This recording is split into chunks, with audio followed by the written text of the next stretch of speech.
Ha sido una carga para mí. Me da mucho dolor ver cómo hay personas buenas, con buen corazón, buenos cristianos que están sufriendo y están padeciendo por causa de la verdad. A raíz de eso, he estado meditando en este pasaje de la Escritura que quiero compartir con ustedes para responder a muchas de esas preguntas que estas personas me hacen al privado, que pueden ayudar no solamente a estas personas si ven la predicación en YouTube, sino a cualquiera de ustedes que pueda estar aquí esta mañana, que Dios lo pudo haber traído, o puede darles también herramientas a ustedes para que puedan aconsejar a otras personas que necesitan consejos como este. Por ejemplo, todo cristiano verdadero que quiere agradar a Dios, que quiere crecer en la gracia, que quiere crecer en la fe, que quiere hacer la voluntad de Dios, tiene, y fíjense que no es una opción, tiene que hacerse esta pregunta. ¿Cuáles son las preguntas? ¿Cómo puedo yo saber como cristiano si yo estoy en una buena iglesia? ¿Cuándo es hora de salir de una iglesia en la cual yo he estado? ¿Cómo poder detectar si mi iglesia es buena o es mala y por tanto debo abandonarla o no? La iglesia está diseñada por Dios para que se cumplan 3 objetivos principales. Se adore a Dios, ese es el objetivo de la iglesia. Nos reunimos como iglesia para adorar al Señor, adoración. Número 2, enseñanza, para ser instruidos y discipulados nosotros mismos en las Escrituras, para crecer en el conocimiento. Y número 3, evangelismo. Cuando una iglesia local no está cumpliendo con esos objetivos, básicamente no está cumpliendo con el rol para la cual Dios la diseñó. Si yo estoy en una iglesia en donde no se adora a Dios, y hermanos, no confundan, se puede estar haciendo un gran concierto y no estar adorando al Señor.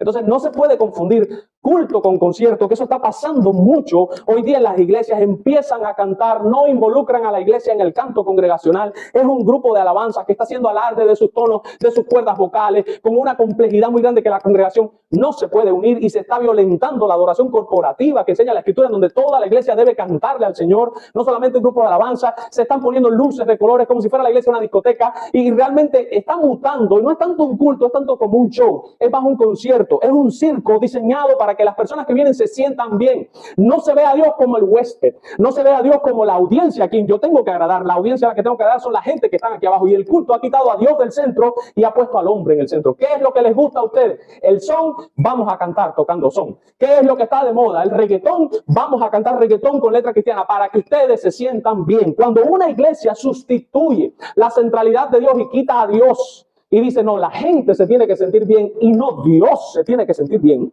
pues esta iglesia no está cumpliendo con el objetivo de adorar a Dios. Cuando además de esto vienes a la iglesia y no te están instruyendo, que es el segundo objetivo, instruirte, el discipulado, no te están enseñando las Escrituras, pasan los años, 5, 10, 15, 20 años y todavía estás a base de leche, nunca has llegado a la vianda, cuando la Escritura deja bien claro que ese no es el objetivo ni lo que Dios quiere. Dios no quiere que sus hijos se mantengan la vida entera tomando leche. Dios quiere que sus hijos crezcan en la gracia y en la fe, y que llegue el punto en el cual abandonen la leche de los niños recién nacidos y empiecen a comer vianda. Entonces, mis hermanos, cuando vienes a la iglesia y lo que te están hablando son los cuentos del pastor, de cuando él estaba en la iglesia tal, un brujero que me quiso hacer esto, y cuando yo ayudé a Ciclanejo, y es más bien cuentos de la vida del pastor, cuentos del ministerio del pastor, o cuentos de lo que le pasó a fulano, o historia de esto, historia de aquello, y no te están explicando la Escritura, pues entonces usted tampoco está en una buena iglesia, no está ejerciéndose el ministerio de discipulado que tiene que haber en toda iglesia. Y tercero, cuando la iglesia tampoco está evangelizando. Y no pueden confundir que estén haciendo campañas evangelísticas con evangelizar. Porque si usted mueve a 50 o 60, 70 personas y los sale y los riega por las calles para que vayan a predicar el evangelio, y cuando estas personas tocan a la puerta le dice, Dios tiene un plan maravilloso para ti, acepta al Señor Jesucristo para que seas salvo, y tú dices, los evangelicé, ahí no evangelizó a nadie. Ese no es el evangelio. Por tanto, están saliendo, están gastando recursos, dinero, energía para que las personas simplemente conversen con otras personas, pero nunca las evangelizan. Cuando usted está en una iglesia así, en donde la adoración es un show, en donde la enseñanza no es la Biblia, y en donde la predicación o el evangelismo que se hace no es ni siquiera evangelismo, ¿qué se hace entonces? Y usted llega a un punto en que Dios trata contigo como está pasando con muchas personas, mayormente los jóvenes, lo están notando, están viendo en sus iglesias que la adoración es un show, que el pastor no está predicando la Escritura, y que la gente llevan 20 años y tú le preguntas qué es el evangelio y se quedan en cortocircuito. Está 20 años en la iglesia y no saben qué cosa es el evangelio. Y la Biblia dice que a Dios le ha placido salvar a las personas por la predicación del evangelio, o sea, por la locura de la predicación. Tiene que primero salir alguien que es enviado, ese alguien tiene el mensaje del evangelio, le dice el mensaje del evangelio, la persona escucha el mensaje, la persona cree, la persona se arrepiente y la persona es salva. Entonces, si desde la cadena, desde abajo, el mensaje que trae el que es enviado ya no es el evangelio, ya de ahí para arriba todo el proceso está viciado y la persona no puede salvarse. Una iglesia en donde no se sabe lo que es el evangelio, realmente como único puede salvarse por la obra interna del Espíritu Santo. Ahora, en estos tiempos de apostasía en los cuales estamos viviendo, a Dios no le ha quedado más remedio que salvar a las personas en esas iglesias podridas por medio de la operación interna del Espíritu. O sea, es el Espíritu solo tratando con la persona y guiándola poco a poco y la va salvando. Pero estos medios externos, que son medios de gracia que Dios ha dado para que la gente se salve, como por ejemplo la predicación del evangelio, la exposición de las escrituras y la adoración a Dios, están perdidas de la mayoría de las iglesias. ¿Qué tiene que hacer una persona que está yendo a una iglesia así? Que no está fungiendo como un hospital espiritual donde yo te ayudo a crecer, en donde estás enfermo de un vicio, yo por medio del poder de la palabra te digo y te informo y trato de ayudarte con los medios espirituales. Si tú estás en una iglesia así, ¿qué tienes que hacer? Tienes que aguantar y resistir y quedarte ahí la vida entera enterrado, y si te están poniendo el pie arriba porque te atreviste a decirle al pastor, muchas personas, los que me escriben, se han atrevido en un espíritu de humildad. No es que han llegado arrogantes, usted se está equivocando. No, pastor, por favor, yo quisiera hablar con usted. Miren, y después los han disciplinado, los han sacado de liderazgo, los han excluido, porque estamos en esta era en donde cuestionar a alguien es un gran pecado. No se puede tocar al ungido de Jehová. ¿Qué se hace en estos casos? Esa es la pregunta que yo quiero responder en esta mañana. Por eso yo me propongo demostrar en esta mañana que, de acuerdo con las Escrituras, las iglesias verdaderas tienen ciertas características, y si esas características no están presentes en la iglesia a la que tú vas, debes salir de ella. Eso es lo que me propongo demostrar. Para ello vamos a basarnos en el texto de Efesios, capítulo 2, y vamos a leer desde el 19 hasta el 22. He dividido mi pasaje en 4 puntos. Un punto por versículo. O sea, el primer punto es el versículo 19. Si ustedes miran, en el versículo 19, déjenme ubicarlos un poco en el contexto. Pablo está hablando de una iglesia en donde en esa iglesia hay judíos y hay gentiles.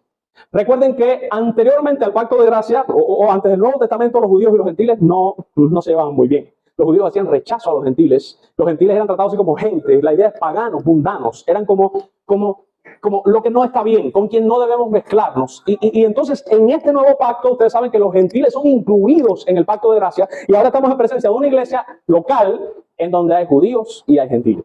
Y Pablo está hablando de que esto era un misterio que fue revelado a los apóstoles y que ellos lo dieron a conocer aquí en la nueva dispensación de la gracia, en el nuevo pacto, en donde los gentiles también iban a ser coherederos con los judíos. Y él está hablando de este tema. Ustedes también, ustedes que antes estaban lejanos, ahora han sido acercados, y ustedes que estaban ajenos a la promesa de los pactos, ahora se han sido incluidos y ahora tienen la ciudadanía de Israel y todas estas cuestiones. Y entonces, hablando en ese contexto, él dice en el versículo 19, así que, ¿sabe? Esta es la conclusión.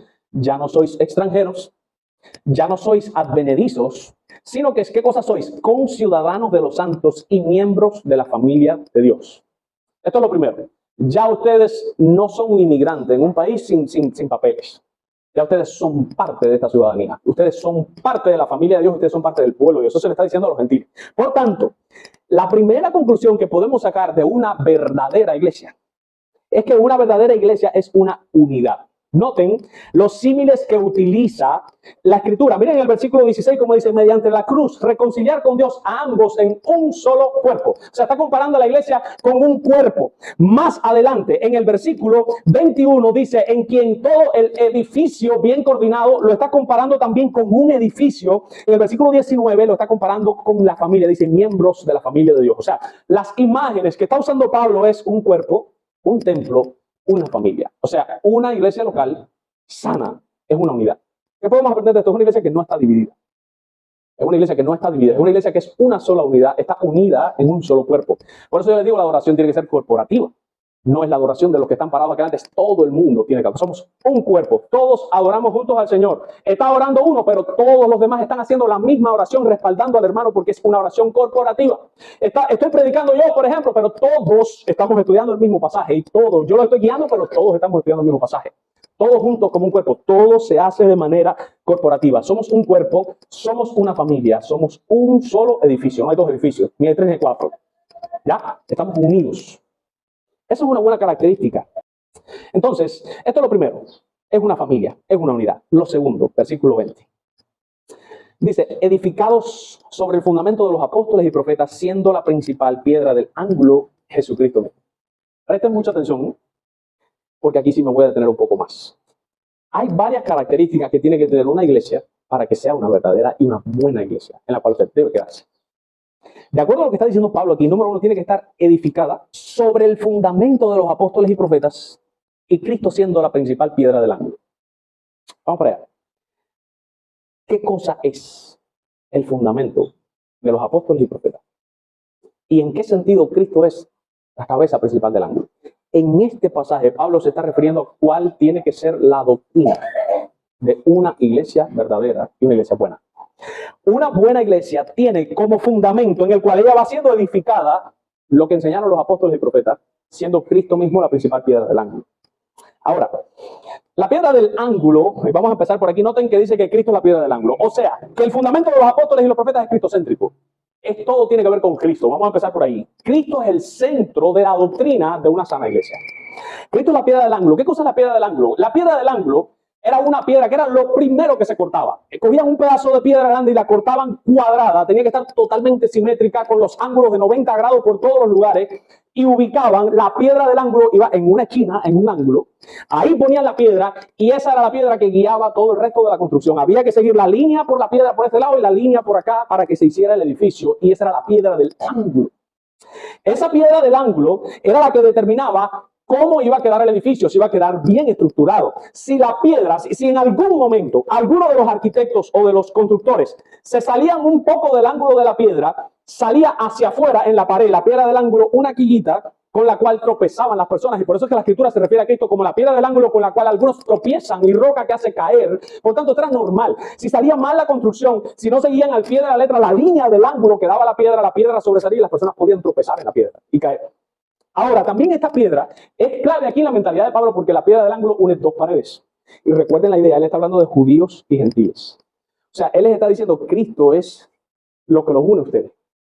Cristo es la piedra del ángulo y ustedes sobre él, judíos y gentiles, se van uniendo y son un mismo templo. Esta es la idea, es una unidad.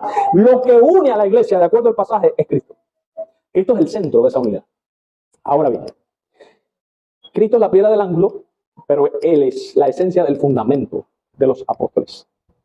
¿Qué es el fundamento de los apóstoles? Vamos a quedar ahí. El fundamento de los apóstoles es lo que revelaron los apóstoles en el Nuevo Testamento que no había sido revelado en el Antiguo Testamento. Pablo, aquí mismo, miren, en el capítulo 3, versículo 5, dice que él está hablando de un misterio. Recuerden que un misterio es una verdad que si Dios no te la revela, nunca hubiésemos tenido forma de haberla sabido. Por eso es que Pablo dice que él está revelando un misterio que en otras generaciones no se dio a conocer. O sea, Pablo está diciendo, somos nosotros los apóstoles los únicos que sabemos este misterio.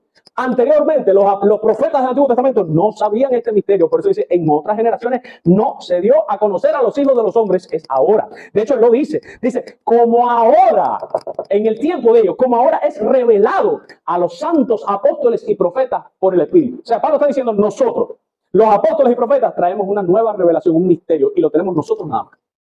¿Ya? Déjenme aclarar que aquí utiliza apóstoles y profetas y en el texto que estamos analizando, o sea, en el 2:20 también dice edificado sobre el fundamento de los apóstoles y profetas. Hay tres posturas con respecto a apóstoles y profetas. Hay algunos que dicen que son los apóstoles del Nuevo Testamento y los profetas del Antiguo Testamento. Segunda postura, los apóstoles del Nuevo Testamento y los profetas del Nuevo Testamento. Y tercera postura, los apóstoles que son profetas. Me inclino por la tercera y les voy a explicar por qué. La primera queda totalmente descartada con esta afirmación que acaba de decir Pablo. Pablo está diciendo que ese misterio lo tienen ellos ahora. Por tanto, ya yo descarté a los profetas del Antiguo Testamento. Me quedan dos opciones. O los apóstoles y profetas del Nuevo Testamento o los apóstoles que son profetas. ¿Ya? Ahora, yo creo que es los apóstoles que son profetas, porque en griego hay una regla que rige para hacer división de grupos. ¿Se recuerdan cuando estudiamos aquí el mismo Efesios cuando dice, y él constituyó unos apóstoles, a otros profetas, a otros evangelistas y a otros pastores maestros? Recuerdan que es la postura mía de que no es pastores y maestros, yo no creo que sean 5, que son 4, y pastores maestros porque en el griego el I, cuando tú unes Pedro y Juan, en griego es caí, es como se pronuncia caí. El caí en griego da igualdad, pone las cosas a un mismo nivel. Ahora, en griego, para tú separar, como el caí es une por naturaleza en griego, para tú separar un grupo del otro tienes que ponerle artículo. Por ejemplo, en el mismo texto de cuando habla en Efesios 4:11, cuando habla de los famosos ministerios, dice, y él constituyó a unos los apóstoles y los profetas y los evangelistas y los pastores, y para que fuesen los maestros tenía que decir y los maestros, pero ese los no está. Como ese los no está, entonces y los pastores maestros se unen. Aquí pasa lo mismo. No hay un artículo. De hecho, en griego, lo que dice literalmente es ton apostolón kai profetón. O sea, ton es el artículo. Los apóstoles, ton apostolón, los apóstoles, kai, el i, y debería decir ton profetón. O sea, los apóstoles y los profetas, pero no es eso lo que dice. Dice ton apostolón, kai, profetón. O sea, estos profetas son los mismos que están acá. O sea, mi postura es que estos profetas son los mismos apóstoles. Ahora, présteme atención ahora.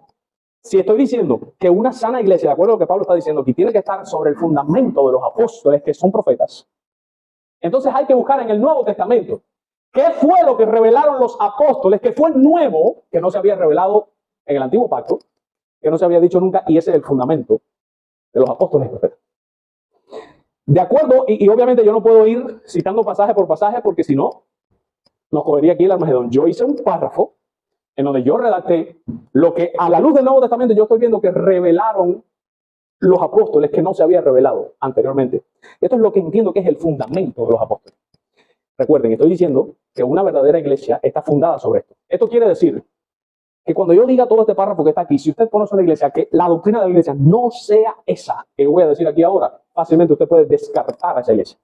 Esa iglesia no sirve, no está fundada sobre el fundamento de los apóstoles y profetas.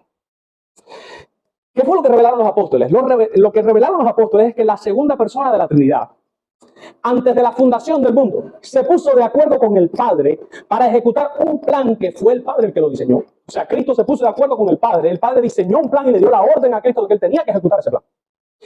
Él, en ese plan, se propuso crear una creación de seres visibles e invisibles y posteriormente sujetarles a desobediencia, permitiendo la caída del hombre. O sea, Dios permitió que el hombre cayera por su delito y su transgresión y su pecado, para después redimir a un pueblo para sí, de entre toda la masa perdida, para mostrar en esos escogidos la gloria de su gracia, su misericordia y su gran poder salvífico, y pasar por alto a otros para mostrar en ellos su justicia. Eso es lo que dice Romanos 9. Recuerden, Pablo es apóstol y Pablo está revelando eso de la predestinación en Romanos 9. Hay una gran masa, Dios selecciona a un pueblo para mostrar en ellos su gracia y pasa por alto, los deja en su pecado a otro grupo de personas para mostrar en ellos su justicia. De manera que Dios es glorificado en los escogidos por su gracia y Dios es glorificado en los perdidos por su justicia. O sea, Dios lo hizo, como dice Efesios, para alabanza de su gloria. Dios el Padre diseñó un plan en el cual Cristo tendría que encarnarse asumiendo una segunda naturaleza y tenía que habitar entre humanos. El Hijo de Dios encarnado y el Mesías prometido vino a rescatar y a salvar a su pueblo de sus pecados, como dice Salmo 138, y él redimirá a Israel de sus pecados y pecados. Dice claramente, es a su pueblo. Él salvará a su pueblo de sus pecados, y cuyo pueblo fue un regalo, según nos enseñan los apóstoles, que el Padre le dio a Jesucristo. Por consiguiente, Jesús, habiendo cumplido perfectamente la ley de Dios, se volvió merecedor de la vida eterna por mérito propio, habiendo tenido una obediencia perfecta a la justicia activa de la ley. Sin embargo, él voluntariamente asumió la justicia pasiva o la justicia penal de la ley, el castigo de la ley, de forma vicaria de su pueblo. ¿Qué significa vicario? En lugar de. Si nosotros decimos que el sacrificio de Cristo es vicario, significa que él está muriendo por otra gente. O sea, que si él cubre el lugar de esa otra persona, la otra persona después no tiene que hacer más. Si yo vicariamente le cubro la guardia a un CBP, el CBP no tiene que venir después a la otra noche a hacer la guardia porque alguien le hizo la guardia. Eso es vicario, cuando se pone en el lugar de otro. Si yo digo que Cristo murió vicariamente por toda la humanidad, entonces toda la humanidad se tiene que salvar. Porque la Biblia dice que cuando Cristo estuvo en la cruz de Calvario, recibió la ira de Dios sobre él. Y él propició la ira de Dios y él expió los pecados. O sea, que aquellas personas por las cuales Cristo murió terminan siendo expiados. Dios termina siendo propiciado, dice la Escritura, que terminan siendo rescatados. Esto fue bien claro. El Hijo del Hombre ha venido para dar su vida en rescate. Ese es el pago. Yo voy a pagar. El rescate es pagar. Viene a dar su vida en rescate por muchos. Ese es el fundamento de los apóstoles. Él, por tanto, asume la justicia pasiva o penal de la ley en lugar, de manera vicaria, de su pueblo, de manera que pagó totalmente la culpa de su pueblo y lo salvó por pura gracia. Para ello, murió en la cruz en expiación por los pecados de su pueblo y propiciando la ira de Dios, por lo cual logró reconciliar a Dios con los hombres, quienes ahora, justificados pues por la fe, tienen paz para con Dios. Ya no están enemistados con Dios. Él asumió la culpa de ellos y a cambio les dio su justicia. Y los escogidos se revistieron de la justicia de Cristo y además le dieron a Cristo su pecado, de manera que Cristo terminó muriendo, siendo contado como un pecador y maldecido, y los escogidos terminaron viviendo eternamente a ser contados como justos y santos por la justicia que les fue imputada por causa de Cristo. A pesar de que Jesús murió, Él resucitó, pues como nunca había cometido pecado, la muerte no lo pudo retener y una vez vuelto a la vida, ascendió de vuelta al cielo. Y por esa obra tan gloriosa que Él realizó y que tanto agradó al Padre, fue coronado de majestad y se le dio todo dominio, todo poder, toda autoridad en los cielos, en la tierra y debajo de la tierra, y se le dio un nombre que es sobre todo nombre, ante quien todos tendrán que doblar su rodilla y confesar su señorío. En gloria, Él intercede únicamente por su pueblo. Eso lo vimos en Juan 17. Yo te pido por ellos, no te pido por el mundo, sino te pido por ellos porque los guardes del mal. Cristo intercede únicamente por su pueblo. Si interceder es menos que morir, y vemos que la intercesión es limitada, pues obviamente la expiación también tiene que ser limitada, porque la expiación es más que la intercesión. En gloria Él intercede únicamente por su pueblo y está sentado a la diestra de Dios en el lugar de honor, esperando a que todos sus enemigos sean derrotados y puestos por estrado de sus pies, y regresará a la tierra a consumar el reino que ya inauguró y lo establecerá para siempre en cielos nuevos y tierra nueva, y reinará por los siglos de los siglos. Esa fue la doctrina que revelaron los apóstoles en el Nuevo Testamento, que la gente del Antiguo Pacto no sabía. Que Dios mismo iba a venir, Emmanuel, Dios con nosotros, iba a hacer todo esto, y que había un plan anteriormente delante de la fundación, que hay un libro que había escrito desde la fundación del mundo. Todo eso es lo que revelan los apóstoles. Si usted está en una iglesia donde esa no es la doctrina, mi pregunta, ¿está en una iglesia que está fundada sobre el cimiento de los apóstoles y profetas? Le voy a decir más.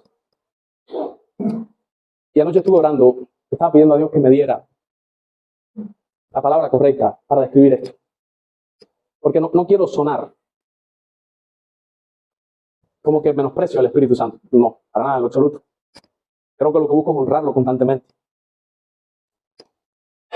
Pero mis hermanos, cuando usted está en una iglesia en donde el centro no es Cristo, aunque sea el Espíritu Santo, fíjense, y nosotros amamos al Espíritu, respetamos, yo se lo dije, Señor, yo quiero decir esto mañana, pero lo quiero decir de tal manera, tú conoces mi corazón. O sea, que lo menos que yo quiero es ofender a tu espíritu. Pero yo lo tengo que decir porque es el testimonio de las Escrituras. ¿Cuál es la piedra angular? Es Cristo. La iglesia tiene que ser cristocéntrica. Y Cristo mismo, hablando del Espíritu Santo, dijo que el Espíritu Santo se complacía en que adoraran a Cristo. Cristo, hablando del Espíritu, Juan 16, dice, Él me glorificará.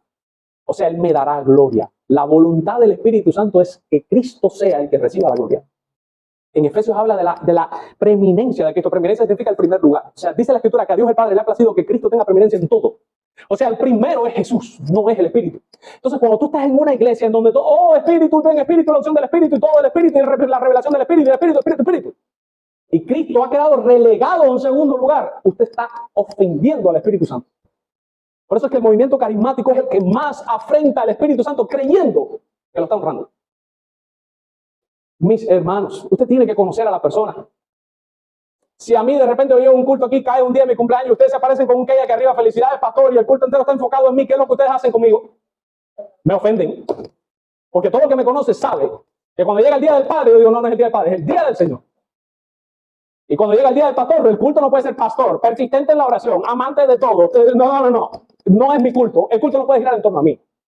Aquí se viene a adorar a Dios, hay que tener celo por eso. Si yo llevo un culto un día de mi cumpleaños, ustedes me ponen felicidades y todo el culto y es un cumpleaños para mí, el culto, domingo, el día del Señor, ustedes me ofenden. Eso es lo que le ocurre al Espíritu Santo en todos esos cultos en donde lo ponen a Él como centro y Él no quiere ser el centro. Él quiere que sea Cristo. Jesús lo dijo, Él me glorificará. El Espíritu quiere, anhela, desea glorificar a Cristo. El Espíritu fue el que inspiró las Escrituras, Él habló. ¿Y de quién dan testimonio las Escrituras? De Cristo. Cuando el Espíritu va a hablar de Cristo. Cuando el Espíritu quiere que adore, quiere que adoren a Cristo. Cuando el Espíritu te mueve, Él te mueve a adorar a Cristo. Entonces, una iglesia que Cristo no es el centro, ya esa iglesia no está bien. No está fundada en el fundamento de los apóstoles, no está cimentada en ella, y Cristo no es la piedra principal del ángulo, aunque sea el propio Espíritu Santo. No está bien. ¿Qué tienes que hacer con una iglesia así? Tú puedes quedarte la vida entera en una iglesia así en donde nunca te van a edificar sobre el fundamento, porque recuerden, el fundamento es la doctrina y soy edificado. Eso significa que si el fundamento no está puesto, no puede haber edificación. Yo no soy edificado en una iglesia donde no se predique la sana doctrina. Yo no puedo ser edificado en una iglesia donde Cristo no sea el centro. ¿Y cuál es el diseño de la iglesia? Ya lo dije, enseñarnos a adorar enseñarnos a discipularnos mutuamente y evangelizar. Si eso no se cumple, yo no estoy en una iglesia. Yo estoy en un club social. Yo estoy en una sociedad religiosa. Yo estoy en un circo. Yo estoy en un espectáculo. Yo estoy en un concierto. Pero en una iglesia, no. Yo no estoy en una iglesia.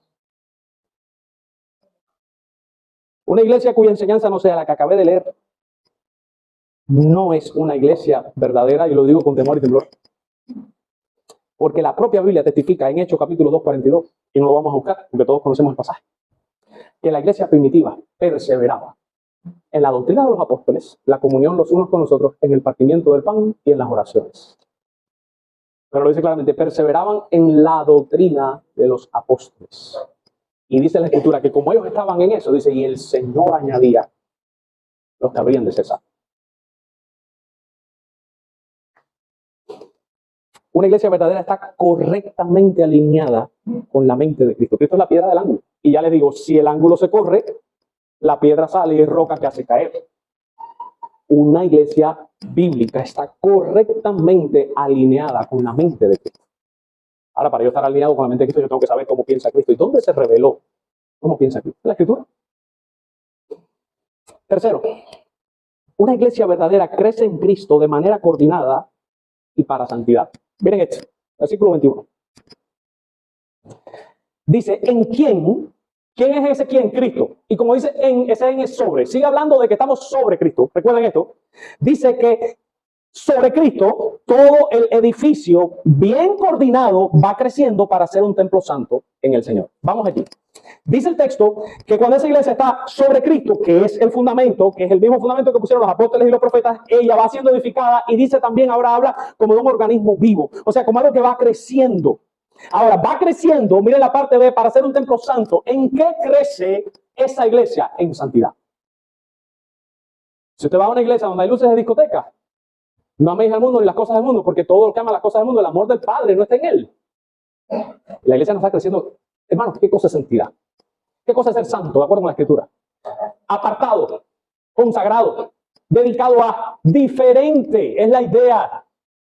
Muchas personas creen tenemos que tocar reggaetón porque eso es lo que le gusta a los jóvenes. Tenemos que poner luces para que se sientan bien y no se vayan. Hay iglesias que tienen incluso sopladeras que sueltan humo en el escenario. Y ellos dicen, no, para atraer a la juventud. Pero estoy hablando con una de esas personas que me escribe y le dije, mira, lo que hace atractiva a la iglesia es precisamente lo distinta que es del mundo. Cuando una gente viene de verdad obstinado del mundo, que quiere un cambio en su vida, llega a una iglesia donde todo lo que está dando es lo que él nunca ha visto. Pues si llegas aquí también hay luces, igual que en la pista. Aquí también hay reggaetón, igual que en la pista. Aquí también hay karaoke, igual que en la pista. Aquí también se baila conga, igual que en la pista. Aquí también se perrea, no sé, se rapea, igual que allá. ¿Qué tiene de relevante la iglesia? Nada. Lo que hace atractiva a la iglesia es precisamente que cuando tú llegas, tú te encuentras con lo que tú nunca antes en la vida habías visto ni habías experimentado. Entonces la iglesia deja de ser iglesia cuando es igual que el mundo. El texto dice claramente que el edificio bien coordinado crece en santidad. Por eso es que la iglesia tiene que diferenciarse del mundo. No podemos vestirnos igual que el mundo. No podemos hablar igual que el mundo. No podemos tratar a las personas como las trata el mundo. No podemos hacer las cosas como las hace el mundo. Mi hermano, tiene que verse la diferencia. Dice la Escritura que nosotros somos cartas leídas, dice Pablo. Cartas leídas que el mundo las lee. ¿Qué significa eso? Que la gente mundana observa. Por eso Pablo nos compara con una carta. Dice, vosotros sois cartas expedidas por nosotros, que el mundo las lee. La gente mira. Y la gente, aunque ustedes no lo crean, los mundanos saben cuándo una iglesia está podrida y cuándo sirve o no. Y saben quiénes son los hipócritas de esta iglesia y quiénes son los fieles. Los mundanos lo saben. Sin venir aquí. Porque viven en sus barrios, escuchan el testimonio, escuchan el escándalo, escuchan la gritería, escuchan las malas palabras, ven las cosas que hacen que no tienen que hacer. Entonces saben. Una iglesia verdadera crece en santidad, no crece en mundanalidad. Eso es una característica. Si tú estás en una iglesia en donde cuando pasa el tiempo, tú no te estás acercando más a Dios y te estás alejando del mundo, sino que tú te encuentras, tú estás viendo que te estás pegando más al mundo y como que Dios no es tan... Ya eso te tiene que alumbrar, una chispa de que quizás debes considerar la idea de irte de esa iglesia. Ahora miren el texto también, además de que crece en santidad, dice que todo el edificio bien coordinado va creciendo. ¿Cómo va creciendo? Responde el texto, bien coordinado. ¿Qué cosa es esta coordinación de la que está hablando Pablo? Miren, mis hermanos, la expresión, escuchen esto, miren qué explicación más bonita. La expresión bien coordinado tiene una enorme significación. No por casualidad Pablo utiliza el término sinarmelogeo, que es una palabra formada por la unión de tres palabras más que significa unir juntamente con decisión. Escuchen, unir juntamente con decisión. O sea, es una unión pensada. Se decide unir juntamente con decisión y evoca el proceso de las edificaciones romanas en las que los obreros, que por lo general eran esclavos, giraban los enormes bloques de roca hasta hacerlos calzar unos con otros de manera perfecta. Las columnas del templo, por ejemplo, no era una sola pieza, no era una roca grande que cortaban un palo largo y después lo tallaban. Ellos cortaban muchas rocas de esta altura y de este ancho, y después les hacían la zanjita por los lados, zanjita, zanjita, zanjita, y venían con la otra zanjita, y después les abrían un hueco en el centro, y buscaban como una especie de palo o hierro, no sé, y iban encajando esas piedras una sobre otra hasta que llegaban arriba, y después las giraban de tal manera que las zanjitas todas coincidieran con todas las zanjitas, y cuando terminaban, parecía una sola columna, pero era una columna llena de una pila de piedras. Y lo mismo con las paredes. Las giraban, giraban y las encajaban, y tenía que alinear, y si se salía un poquito había que cortar ahí la piedra para que quedara recta, y tú mirá, parece una pared entera, como si hubiese sido una sola piedra, pero no era una piedra, eran muchas piedras. Esta es la idea que da aquí. Una iglesia sana es una iglesia en donde está bien coordinado la iglesia como tal. ¿En qué sentido? Para entender esto, hay que entender un poco la mentalidad de Pablo, que es el autor de esto. Pablo mismo habla de la iglesia como un cuerpo, en donde unos son manos, otros son pies, cada uno tiene su función, y esta es la idea. La iglesia local que sirve es una iglesia en donde hay espacio para que tú, con tus dones, puedas servir al Señor. Donde te encuentres un espacio. Cuando usted llega a una iglesia carismática, desafortunadamente eso generalmente no existe. Todo gira en torno al ungido. Él es el que tiene que orar. Él es el que tiene que predicar. Él es el que tiene que ministrar. A él es el que hay que darle los diezmos. Y todo gira en torno al ministerio de él, la campaña de él, todo es él. En una iglesia verdadera, todos trabajamos según el don que Dios nos dio.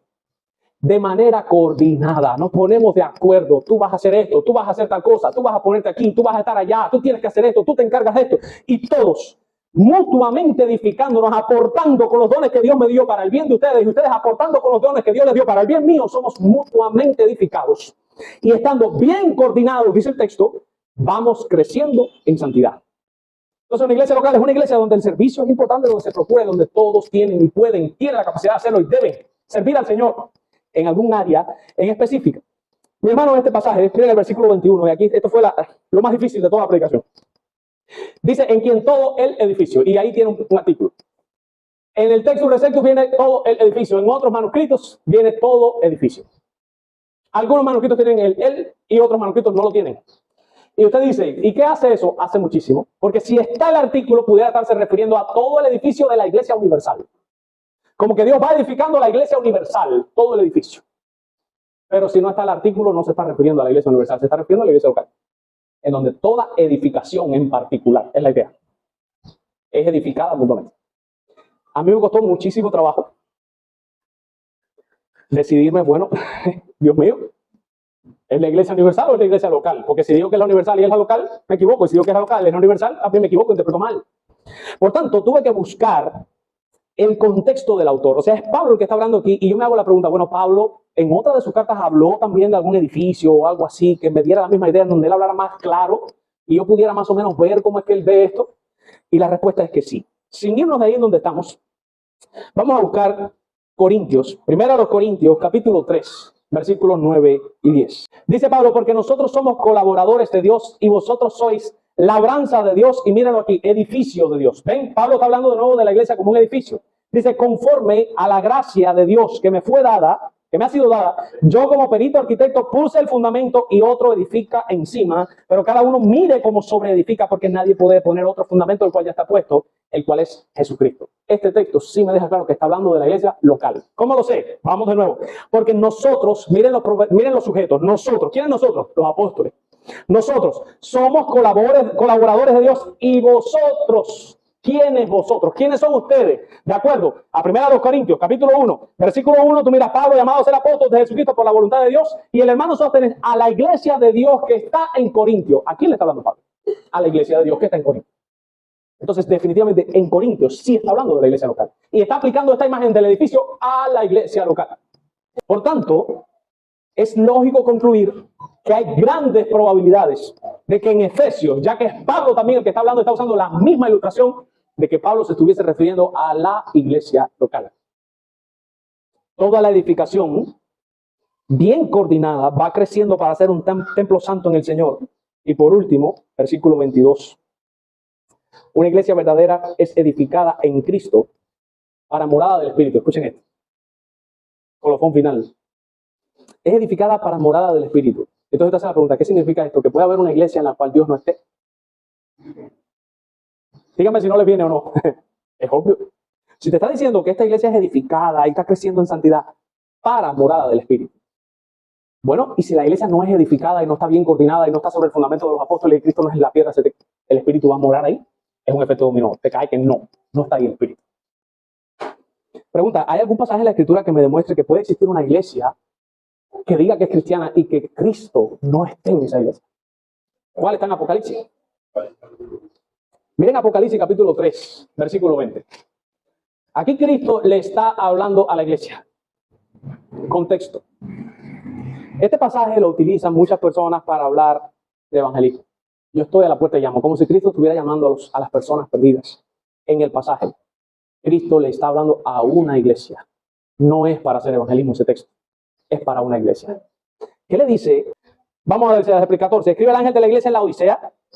He aquí el amén. O sea, amén significa así sea o ciertamente. Cuando él dice he aquí el amén, la idea es como que he aquí el que dice lo correcto, el que dice lo que es cierto. O sea, puedes dar un macetazo y puedes presentar lo que te voy a decir es la pura verdad. Yo soy el amén. Lo que yo digo es sí y es amén. El amén le está diciendo a esta iglesia, y por eso dice el testigo fiel y verdadero. Yo soy el que testifico de manera fiel y doy un testimonio verdadero. ¿Qué es lo que le está diciendo? El principio de la creación de Dios dice esto. Yo conozco tus obras, que ni eres frío ni eres caliente. Ojalá fuese frío o caliente, pero por cuanto eres tibio y no frío ni caliente, te vomitaré de mi boca. Porque tú dices, y esta es la idea que tenía la iglesia de ellos creían, no, yo soy rico, yo me he enriquecido y no tengo necesidad de nadie. Y dice, Dios le dice, pero tú no sabes, usted estaba totalmente ajena, ignorante a las cosas como Dios las ve, y tú no sabes que tú eres un desventurado, un miserable, un ciego y estás desnudo. Por tanto, yo te aconsejo que de mí compres oro refinado en fuego para que seas rico y vestiduras blancas. ¿Qué cosa es las vestiduras blancas de Apocalipsis? La santidad. Una iglesia que no está creciendo en santidad, como lo que acabamos de leer en Efesios. Que de mí compres vestiduras blancas para vestirte y que no sea descubierta la vergüenza de tu desnudez y unge tus ojos con colirio porque estás ciega para que veas. Lo dice claramente porque no te estás dando cuenta. Dice, yo reprendo el castigo a todos los que amo. Sé pues celoso y arrepiéntete. Y miren el verso. He aquí, yo estoy a la puerta y llamo. Si alguno, escuchen bien, oye mi voz y abre la puerta, entraré a él y cenaré con él y él conmigo. ¿Qué está diciendo Cristo a la iglesia? ¿Dónde está Cristo? A la puerta. La preposición te está diciendo que él está parado delante de la puerta. Es como que yo estoy llamando, estoy a la puerta, ábreme que estoy aquí. Estoy a la puerta está aquí y yo estoy aquí. Yo estoy en la calle. Y estoy llamando a la puerta. ¿Qué significa? Que Cristo está fuera de esta iglesia. Lo sacaron. Él no está ahí. Y sigue diciendo, y él está llamando. ¿A quién está llamando? A la iglesia. Aquí yo estoy a la puerta y llamo. Si ustedes oyen mi voz, yo entraré. No. Si alguno. ¿Qué significa esto? Que todos los verdaderos convertidos que están en esas iglesias apóstatas, Cristo los está llamando a que salgan de esa iglesia. Porque él está fuera también. Él está llamando desde afuera a alguien, el que esté aquí, que esté abriendo los ojos, que se esté dando cuenta. Escúchame que te estoy llamando. Ven, come conmigo y cena tú conmigo, no la iglesia. Tú, ven, sale de la iglesia. Mi hermano, en el versículo 22, dice, en quien también vosotros, o sea, ustedes en Cristo también sois, juntamente en Efesios, capítulo 2, versículo 22, sois juntamente edificados para morada de Dios en el Espíritu. Pero hace una pregunta inductiva al texto. ¿Cuándo mora Dios en su espíritu en una iglesia? Responde el texto en el 21. Cuando es un solo edificio que está bien coordinado y que crece en santidad. Responde el 20. Cuando está edificada sobre el fundamento de los apóstoles y profetas y donde Cristo es el centro. Y responde el 19. Cuando es una familia, un cuerpo y un edificio. Entonces, si tú estás en una iglesia que no está unida, no es un cuerpo. Todo no se hace como un cuerpo. Hay una élite. Hay un grupo de gente intocables que siempre son ellos los únicos que tienen oportunidad de servir y nadie más. Si tú estás en una iglesia en donde cada vez que se paran a predicar, ni explican la Biblia, Ni te enseñan el evangelio, llevas 20 años y te ponen un papel en blanco y te dice, escriba qué cosa es el evangelio. Tú no sabes redactar qué es el evangelio. Mi hermano, tú tienes que preocuparte seriamente, porque a ti te han estado haciendo perder el tiempo. Tú estás yendo a un lugar en donde no te están haciendo lo que tiene que hacer la verdadera iglesia. La verdadera iglesia tiene que instruir a los creyentes, crecer, hacerlos crecer en el conocimiento de la fe y la verdad, en el conocimiento de Cristo. Si usted está en una iglesia en donde Cristo no es el centro y el centro es el pastor, o el centro es cualquier otra cosa menos Cristo. Si usted está en una iglesia en donde el edificio, la iglesia no funciona de manera coordinada, donde tú no tienes oportunidad de servir porque no hay espacio para ti, porque es una élite, un grupito nada más que son los super ungidos, los únicos que pueden hacerlo, tú no. Si tú estás en una iglesia en donde no se está creciendo en santidad, sino que cada vez se parecen más al mundo, y si tú estás en ese tipo de iglesia, ¿cuál es la conclusión? El Espíritu no puede estar ahí. ¿Qué tienes que hacer? Tienes que salir, como el dolor de mi alma. Como se lo dije a 2 personas la semana pasada, por el bien de sus almas. Se lo dije, por el bien de sus almas. Deben irse de su iglesia. Tienen que irse. Si usted está enfermo y el hospital te queda a 30 y pico de kilómetros como el de Santo Espíritu, ¿qué hace usted? Usted va al hospital, ¿verdad? Porque usted tiene necesidad de que lo atiendan. Si usted tiene necesidades espirituales, que usted tiene necesidad de que se las atiendan, usted tiene que ir a la iglesia. Y si esa iglesia te queda a 30 kilómetros, arranca los 30 kilómetros, pero busca una iglesia donde tú vayas, de verdad te sanen, donde de verdad te ayuden. Te ayuden a crecer en la gracia y en la fe, donde te enseñen a temer a Jehová, en donde te enseñen a vivir en santidad, en donde te enseñen las escrituras, en donde te enseñen la supereminente, el lugar supereminente que tiene que tener Cristo en la vida de todos nosotros. Ve a una iglesia en donde te enseñen a adorar, a discipular y a evangelizar, de verdad. Pues si no, tú estás perdiendo el tiempo. Ni vas a ser edificado. Y si por alguna casualidad Dios te está viendo los ojos y está viendo, cuando te atreves a decirlo, te ponen el pie arriba. ¿Por qué tanta agresividad contra un cristiano que quiere ser bíblico? Mi hermano, es lógico. Si usted confronta a un pastor que lo único que hace es hacer cuentos, si el pastor reconoce que tú tienes la razón, básicamente él tendría que admitir que él ha estado toda la cantidad de años que lleva en el ministerio haciéndole perder el tiempo a la gente que no está enseñando la escritura. Entonces, en ese caso, el orgullo se va, aunque él sepa que es verdad, que lo que hace es cuento. Pero la idea es, como yo tengo que aplastar a este para que se vaya, porque si esto se riega y la gente se da cuenta que de verdad yo estaba en cuento, me van a sacar a mí. O él o yo, y le caen arriba y los aplastan y los marginan y tú no puedes. Y entonces otros que no saben, que está perdido, que no saben ni leer, eso sí, pero tú no. No todas las iglesias son iglesias de Cristo. La Confesión de Fe de Filadelfia, en el párrafo 27, en el capítulo 27, párrafo 3, dice que hay iglesias que se han corrompido tanto que ya no son iglesias de Cristo, sino que son sinagogas de Satanás. Si usted está en una sinagoga de Satanás, usted tiene que salir corriendo. Una iglesia, de acuerdo no a lo que dice Janior, de acuerdo al testimonio de la Escritura, lo que dijo Pablo de una iglesia verdadera, si una iglesia no posee las características que yo te acabo de decir aquí a la luz de la Biblia, usted está en una mala iglesia. Usted se tiene que ir. Usted tiene que buscar una iglesia que esté más apegada a las Escrituras por el bien de sus almas. Por el bien suyo, para que usted crezca en la fe y en la verdad.